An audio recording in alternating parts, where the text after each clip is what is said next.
ഒന്നാമത്തെ കാരണം 10 വർഷം മുമ്പ് നിർത്താതെ പോയ ബസ്സിനാണ് ഇപ്പോൾ ഇരിങ്ങാലക്കുടയിൽ നിന്നുകൊണ്ട് കേരളത്തിൻ്റെ ഉന്നത വിദ്യാഭ്യാസ വകുപ്പ് മന്ത്രി കൈകാണിക്കാൻ ശ്രമിക്കുന്നത്. മുഖ്യമന്ത്രി, വിദ്യാഭ്യാസ മന്ത്രി ഈ സ്വകാര്യ സർവകലാശാലകൾ വരാൻ എത്ര രൂപ കൈക്കൂലി കിട്ടിയെന്ന് നിങ്ങളെ കൊണ്ട് പറയിക്കും. നിങ്ങൾക്കങ്ങനെ വിദ്യാഭ്യാസ മേഖല കച്ചവടം ചെയ്യാൻ ഞങ്ങൾ അനുവദിക്കില്ല. അവസാന നിമിഷം എല്ലാം വെറ്റുതുലച്ച് പോകാമെന്ന് മുഖ്യമന്ത്രി, വിദ്യാഭ്യാസ മന്ത്രി നിങ്ങളുടെ വ്യാമോഹം ഞങ്ങളുടെ ജീവൻ കൊടുത്തും ഞങ്ങൾ തടയും. ഞങ്ങൾ മരിക്കേണ്ടി വന്നാലും അതുവരെയുള്ള സമരം ഏറ്റെടുക്കുവാൻ തയ്യാറായിട്ടാണ് ഞങ്ങൾ ഇവിടെ വന്നിരിക്കുന്നത്. അയ്യോ, ഇത് എന്റെ വാക്കുകളല്ല, തെറ്റിദ്ധരിക്കേണ്ട. ഈ പറഞ്ഞയാള് മരിച്ചിട്ടില്ല, ഈ പറഞ്ഞയാള് ജയിച്ചു നിയമസഭയിലേക്ക്. കല്യാശ്ശേരിയിലെ നിങ്ങളുടെ MLA ആയ വിജിന്റെ വാക്കുകളാണ്, 2016 വാക്കുകളാണ് ഞാനിപ്പോൾ വായിച്ചത്. ഈ പറഞ്ഞ് ജയിച്ച ശ്രീ വിജിൻ ഇപ്പോൾ ഇവിടെ ഇല്ല എന്നുള്ളത് പ്രത്യേകമായി ശ്രദ്ധിക്കേണ്ടുന്ന ഒരു കാര്യമാണ്. നിങ്ങൾ എന്തിനെ മുടക്കാൻ വേണ്ടിയിട്ട് ഇറക്കുന്ന ഒരു ചുവന്ന കൊടിയുണ്ടല്ലോ, നാട്ടിൽ ഏത് നല്ല കാര്യം വന്നാലും മുടക്കാൻ വേണ്ടിയിട്ട് ഉപയോഗിക്കുന്ന ആ ചുവന്ന കൊടി, ആ ചുവന്ന കൊടി കാരണം കേരളത്തിലെ വിദ്യാർത്ഥികളുടെ 10 വർഷക്കാലമാണ് നഷ്ടമായത് എന്ന് പോയിന്റിലേക്ക് ഏതാ പോയിന്റ്? 307 വസ്തുതാവിരുദ്ധമായ പരാമർശം രേഖയിൽ നിന്ന് മാറ്റുന്നതിനാണ്. സാർ, ചുവന്ന കൊടിയെ, ഈ രാജ്യത്തെ പട്ടിണി പാവങ്ങൾ അവരെ ആശ്രയമേ കാണുന്ന ചുവന്ന കൊടിയെ അവഹേളിക്കുന്ന ഒരു വാക്കാണ് അദ്ദേഹത്തിന്റെ ഭാഗത്തുണ്ടായത്. ആ വാക്ക് ഈ രേഖയിൽ ഉണ്ടാകാൻ വേണ്ടി അപ്പൊ എല്ലാത്തിനെയും മുടക്കാനായി നിങ്ങൾ ഉപയോഗിക്കുന്ന ആ കൊടി ഉപയോഗിച്ചുകൊണ്ട് മുടക്കിയത് ഈ നാട്ടിലെ വിദ്യാർത്ഥികളുടെ 10 വർഷക്കാലമാണ് സാർ. എന്തിനാണ് സാർ ഇപ്പൊ ഈ ബില്ല് അവതരിപ്പിക്കുമ്പോഴെങ്കിലും ലളിതമായി പറഞ്ഞു തരൂ സാർ, എന്തിനാണ് നിങ്ങൾ ഉമ്മൻചാണ്ടി സാറിന്റെ കാലത്ത് ഈ സ്വകാര്യ സർവകലാശാലകളെ എതിർത്തത്? ഇപ്പോ ഏതൊരു ഉത്സവപ്പറമ്പ് കണ്ടു കഴിഞ്ഞാലും നിങ്ങൾ ഉടനെ പാടുന്നുണ്ടല്ലോ, പുഷ്പനെ അറിയാമോ, ഞങ്ങളുടെ പുഷ്പനെ അറിയാമോ? നിങ്ങൾക്ക് പോലും അറിയാത്ത, നിങ്ങൾ പോലും മറന്നുപോയ പുഷ്പനെ ഈ നാട്ടുകാരെങ്ങനെയാണ് സാർ അറിയുന്നത്? ഇപ്പോ ഈ സ്വകാര്യ സർവകലാശാലകൾ വരുന്നതുമായി ബന്ധപ്പെട്ട് അതിനകത്ത് നിർദ്ദേശത്തിൽ പറയുന്ന ഒരു കാര്യമുണ്ട്, 10 ഏക്കർ ഭൂമിയും അതുപോലെ തന്നെ 25 കോടിയുമുള്ള ആർക്കും സ്വകാര്യ സർവകലാശാല തുടങ്ങാം. അങ്ങനെയാണെങ്കിൽ ഇപ്പൊ കഴിഞ്ഞ ദിവസം വന്നൊരു വാർത്ത, നിങ്ങൾ CPM അടുത്ത മാസം നിങ്ങളുടെ സംസ്ഥാന കമ്മിറ്റി, പുതിയ സംസ്ഥാന കമ്മിറ്റി ഓഫീസിലേക്ക് മാറുകയാണ്.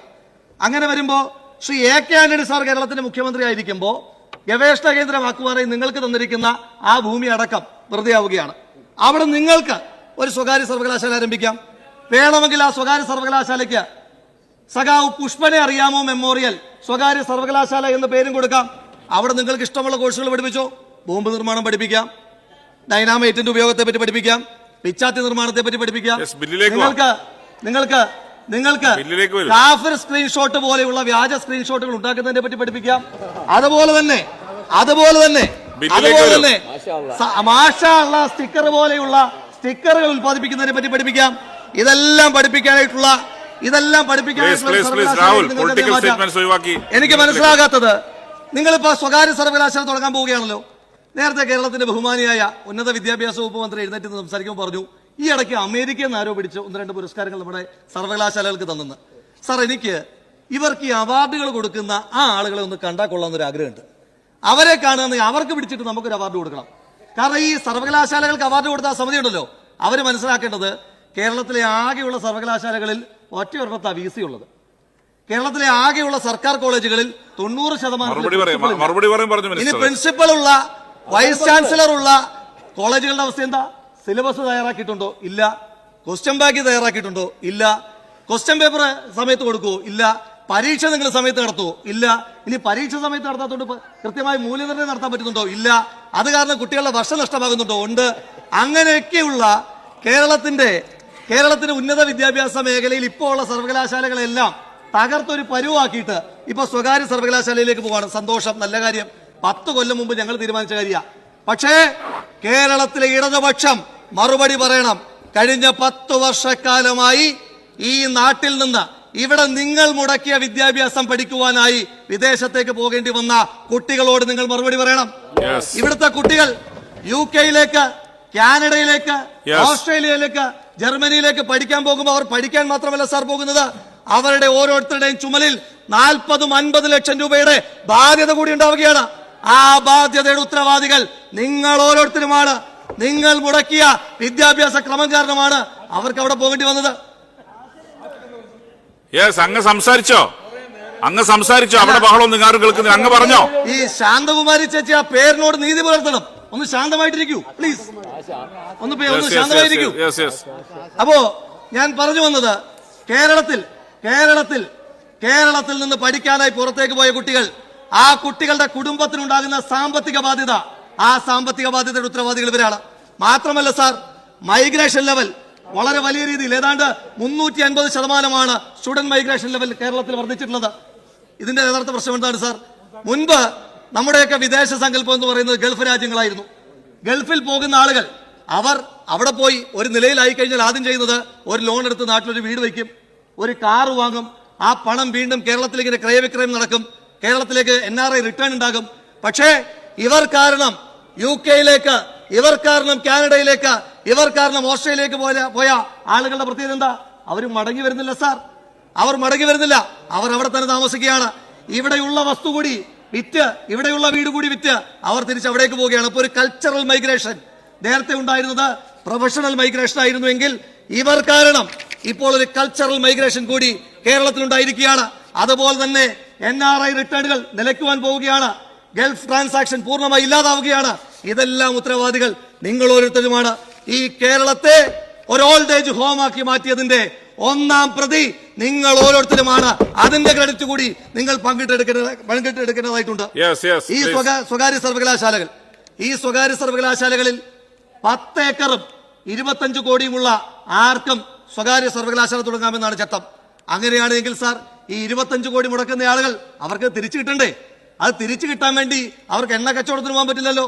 അവരെവിടെ നിന്നാണ് പണം കണ്ടെത്തേണ്ടത്? ഇവിടെ പഠിക്കാനായി വരുന്ന കുട്ടികൾ, അതായത് കേരളത്തിലെ സാധാരണക്കാരന്റെ മക്കളെ കൊള്ളയടിക്കുവാനുള്ള സ്ഥാപനങ്ങളാക്കിയാണ് നിങ്ങൾ ആ 25 കോടി രൂപ വഴി ഈ സ്വകാര്യ സർവകലാശാലകളെ മാറ്റുവാൻ പോകുന്നത്. അതുപോലെ തന്നെ സ്വകാര്യ സർവകലാശാലകൾ സ്ഥാപിക്കുന്നതിനുള്ള സ്പോൺസറിംഗ് ബോഡിയാകുന്ന കേരളത്തിൽ അതിനകത്ത് നിബന്ധനയില്ല, ആർക്ക് വേണമെങ്കിലും തുടങ്ങാം, ഒരു വ്യവസ്ഥയുമില്ല. അത് തെറ്റാണ് സാർ. കേരളത്തിൽ കഴിഞ്ഞ 10 പതിറ്റാണ്ടുകളുടെ പാരമ്പര്യമുള്ള റെപ്യൂട്ടഡ് ആയിട്ടുള്ള വിദ്യാഭ്യാസ സ്ഥാപനങ്ങൾ നടത്തുന്ന ആളുകൾ, അത് വ്യക്തികളാകട്ടെ കോർപ്പറേറ്റ് മാനേജ്മെന്റുകളാകട്ടെ, അവർക്കല്ലേ പ്രാധാന്യം കൊടുക്കേണ്ടത്. അതുപോലെ തന്നെ സ്വകാര്യ സർവകലാശാലയിൽ സംവരണക്രമം, SC/ST വിദ്യാർത്ഥികളുടെ ഫീസ് അളവിനെ പറ്റി പറയുന്നുണ്ട്. പക്ഷേ അത് മാത്രം പോരാ. സാമ്പത്തികമായി പിന്നാക്കം നിൽക്കുന്ന ന്യൂനപക്ഷ വിഭാഗത്തിൽപ്പെട്ട ആളുകൾക്ക് ഉൾപ്പെടെയുള്ള ആളുകൾക്ക് ഇതിനകത്ത് കൃത്യമായി സംവരണം നൽകേണ്ടതായിട്ടുണ്ട്. അതുപോലെ തന്നെ മൾട്ടി ക്യാമ്പസുകൾ സ്ഥാപിക്കാനുള്ള വ്യവസ്ഥ, അത് UGC ഗൈഡ് ലൈൻസ്. ഒന്ന് ആലോചിച്ച് നോക്കണം സാർ. ഒരു അന്തരീക്ഷത്തിൽ ഒരു സ്വകാര്യ സർവകലാശാല കൊണ്ടുവരുന്നതിന് മുമ്പ് ഇവർ ആദ്യം ചെയ്യുന്നത് റിസർച്ച് നടത്തി UGCയുടെ ഏതെല്ലാം റെഗുലേഷനെ വയലേറ്റ് ചെയ്യാമെന്നുള്ള ഗവേഷണമാണ് ഇവിടെ നടത്തിയിരിക്കുന്നത്. അതുപോലും കൃത്യമായി അഴിമതിയുടെ സാധ്യതയുള്ളതാണ്. സർവകലാശാലകളുടെ പ്രവർത്തന റിപ്പോർട്ട് ഉൾപ്പെടെ സർക്കാരിന്റെ നോഡൽ ഏജൻസി എന്ന നിലയിൽ ഉന്നത വിദ്യാഭ്യാസ കൗൺസിൽ സമർപ്പിക്കുന്നതിനാൽ സർക്കാർ എല്ലാ വർഷവും സ്വകാര്യ സർവകലാശാലയുടെ പ്രവർത്തനം സംബന്ധിച്ച് ഒരു അവലോകന റിപ്പോർട്ട് നിയമസഭയുടെ മേശപ്പുറത്ത് വയ്ക്കുന്നതിന് വ്യവസ്ഥ ഉൾപ്പെടുത്തണം. അപ്പൊ ഇതടക്കം ഞങ്ങളിപ്പോൾ ഇതൊക്കെ പറയുന്നത്, ഈ സ്വകാര്യ സർവകലാശാല ബില്ല് ഇവർ കൊണ്ടുവരുമ്പോൾ ഇവരതിനകത്ത് അഴിമതിയുടെ സാധ്യതകൾ ഉണ്ടാക്കിയിടാൻ പാടില്ല. അതെല്ലാം അവസാനിപ്പിക്കണം. ഇനി എന്തെങ്കിലും സാധ്യത, അഴിമതിയുടെ സാധ്യത തുറന്നിരുന്നുണ്ടോ എങ്കിലും തർക്കമൊന്നുമില്ല. ഒരു കൊല്ലം കഴിയുമ്പോൾ ഞങ്ങൾ 100 സീറ്റുമായി അധികാരത്തിലേക്ക് വരുമ്പോ ഇവർ കൊണ്ടുവന്നിട്ടുള്ള അഴിമതിയുടെ സാധ്യതയുള്ള എല്ലാ വ്യവസ്ഥകളെയും ഇല്ലാതാക്കി ഒറ്റമറ്റ രീതിയിൽ ഈ 10 കൊല്ലക്കാലം കേരളത്തിലെ കുട്ടികൾക്കുണ്ടായ നഷ്ടമടക്കം പരിഹരിക്കുവാൻ ആവശ്യമായിട്ടുള്ള ശ്രമങ്ങൾ അടുത്തതായി വരാൻ പോകുന്ന UDF സർക്കാരിന്റെ കാലത്തുണ്ടാകും എന്നുള്ള കാര്യത്തിലെ ഉറപ്പുകൂടി ഈ സഭയിൽ പറയുവാൻ ആഗ്രഹിക്കുന്നു. അതെല്ലാം പറഞ്ഞുകൊണ്ട് ഞാൻ ഇതിനെ